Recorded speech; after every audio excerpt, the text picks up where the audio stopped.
Hello बच्चों, आपका A to Z उड़ान में स्वागत है और मैं आपके लिए लेके आया हूँ अध्याय क्रमांक 6, है ना, जिसका नाम है नियुक्तिकरण। नियुक्तिकरण आपको पता ही होगा, नियुक्तिकरण किसे कहते हैं। नियुक्तिकरण मतलब किसी मतलब वैकेंसी को भरना, है ना, वह नियुक्तिकरण कहलाता है। और नियुक्तिकरण में भी वैकेंसी को भरना हो गया नियुक्तिकरण, है ना। उसमें प्रश्न क्रमांक 1 है जो कि बताया गया है प्रशिक्षण। प्रशिक्षण की विशेषता आपको पता ही होगी। प्रशिक्षण क्या होता है? प्रशिक्षण मतलब कि किसी व्यक्ति के कौशल को जांचना, है ना, कौशल के बारे में उसको जानकारी प्रदान करना, वो हो गई प्रशिक्षण। अगर इसकी परिभाषा इसके विशेषता की बात करें तो इसकी मैं 4 विशेषताएं आपको लिखवा रहा हूँ जो कि नॉर्मल भाषा में है और कि बहुत छोटी और बहुत छोटी छोटी है ना। तो आइए पहले लिखते हैं कि इसकी प्रशिक्षण मतलब प्रशिक्षण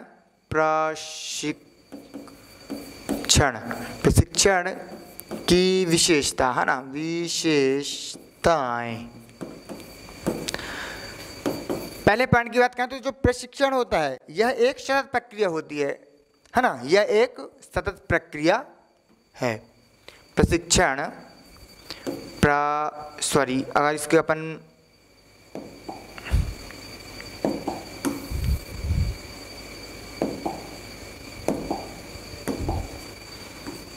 इसमें लिखें सतत प्रक्रिया। प्यारे बच्चों, मैंने इसका पहला पॉइंट बताया सतत प्रक्रिया, है ना। तो आपको पता ही है प्रशिक्षण जो एक होती है इसका ये तो मेन हेडिंग हो गई, है ना, जिसको अपन को संदर्भ दिखाना ही पड़ेगा, है ना। दो सतत प्रक्रिया जो हो गई, इसमें अपन को लिखना होगा कि जो प्रशिक्षण होता है एक सतत प्रक्रिया है, मतलब कि किसी के कौशल को जांचना, है ना। तो अपन इसमें लिख सकते हैं कि प्रशिक्षण एक सतत प्रक्रिया है। प्रशिक्षण एक सतत प्रक्रिया है। बच्चों, दूसरे पॉइंट की बात करें तो दूसरा पॉइंट हो सकता है इसका कि ज्ञान को जांचना, है ना, ज्ञान या कौशल में वृद्धि, है ना। तो ज्ञान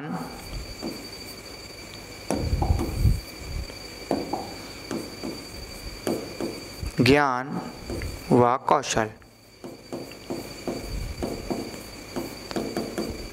बच्चों, तो दूसरा जो पॉइंट है ज्ञान व कौशल, है ना, तो इसमें दूसरे पॉइंट में बताया गया है कि यह व्यक्ति के ज्ञान एवं कौशल में वृद्धि करता है ना, कौशल में वृद्धि करता है। तो अगर दूसरे पॉइंट की बात करें तो आप इसको लिख सकते हैं कि जो प्रशिक्षण होता है, प्रशिक्षण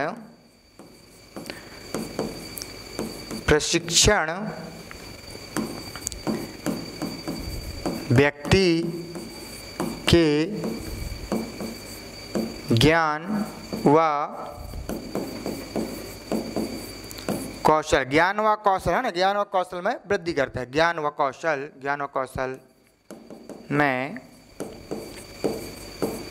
वृद्धि करता है। तीसरे पॉइंट की बात करें बच्चों, तो तीसरा पॉइंट अगर बना सकते हैं कि उद्देश्य, है ना, मतलब कि अपन किसी कार्य को किस प्रकार से कर सकते हैं इसमें ही बताया गया है ना। तो जो प्रशिक्षण होता है ना, तो लिख सकते हैं विशिष्ट।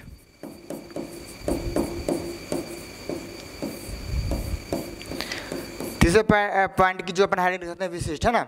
तो प्रशिक्षण एक विशिष्ट उद्देश्य को पूरा करने के लिए किया जाता है, मतलब कि व्यक्ति किस कार्य के ऊपर रुचि रखता है ना।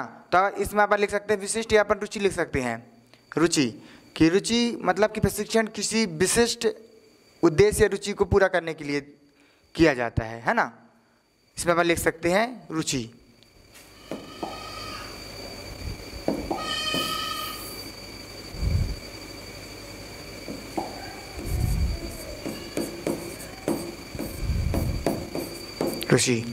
जो प्रशिक्षण होता है, प्रशिक्षण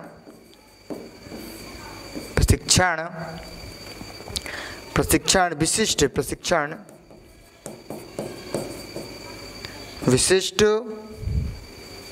उद्देश्यों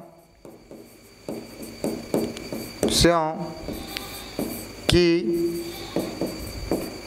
पूर्ति के लिए होता है। यह अपनी रुचि को व्यक्त करता है। प्रशिक्षण विशिष्ट उद्देश्य की पूर्ति के लिए होता है ना, के लिए होता है या रुचि को पूरा करने के लिए होता है, या रुचि को पूरा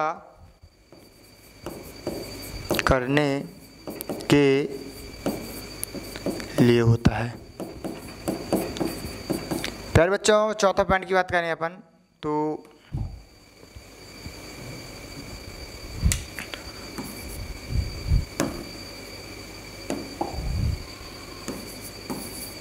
चौथा पॉइंट की बात करें तो चौथा पॉइंट अपन कर सकते हैं कि क्रिया, है ना।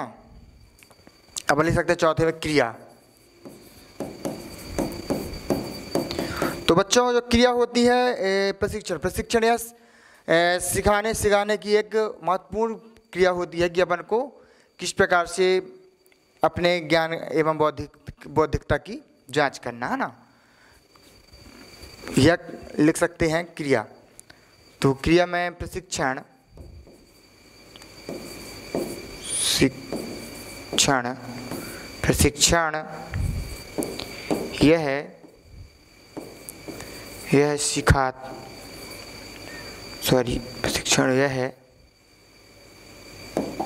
यह सिखाने की एक महत्वपूर्ण क्रिया होती है।